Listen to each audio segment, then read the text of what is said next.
تہجد کا راستہ۔ تہجد کی نماز معجزے کا ذریعہ ہے۔ جب تمہیں سارے راستے بند نظر آتے ہیں تب بھی وہ ایک راستہ کھولے رکھتا ہے اور وہ تہجد کا راستہ ہے۔ کاتب تقدیر۔ اللہ تو کاتب تقدیر ہے۔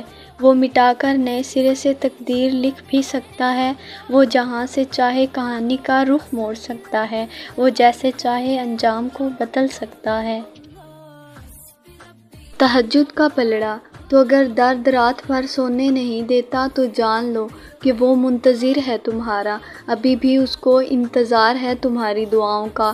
مانگ لو، ابھی بھی کچھ نہیں بگڑا، ابھی بھی وہ سب ہو سکتا ہے جو تم چاہتے ہو، ابھی بھی وہ سب مل سکتا ہے جو تم مانگتے ہو، ابھی بھی قبولیت کی ایک گھڑی باقی ہے، ابھی بھی تہجد کا پلڑا مقدر پر بھاری ہے۔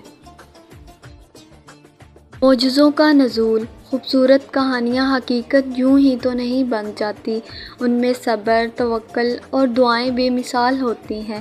جب آسمان سے نزول معجزوں کا ہوتا ہے تو ہر غم، تکلیف، دکھ مٹا دیا جاتا ہے۔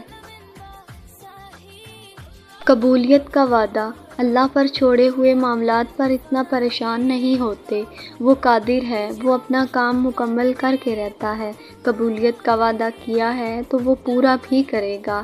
تم اپنا کام کرو، یعنی یقین اور اللہ کی اطاعت۔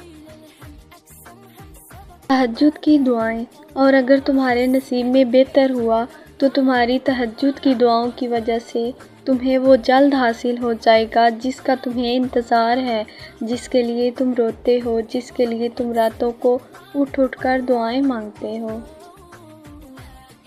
معجزوں کا وقت۔ وہ نصیب لکھنے والی ذات جو دلوں میں خواہش ڈالتی ہے وہ ان خواہشوں کو نصیب میں بدلنے پر بھی قادر ہے، اور وہ ایسا وقت بہت جلد لائے گا جب آپ اپنی آنکھوں سے اپنے لیے معجزے ہوتے دیکھو گے، انشاءاللہ۔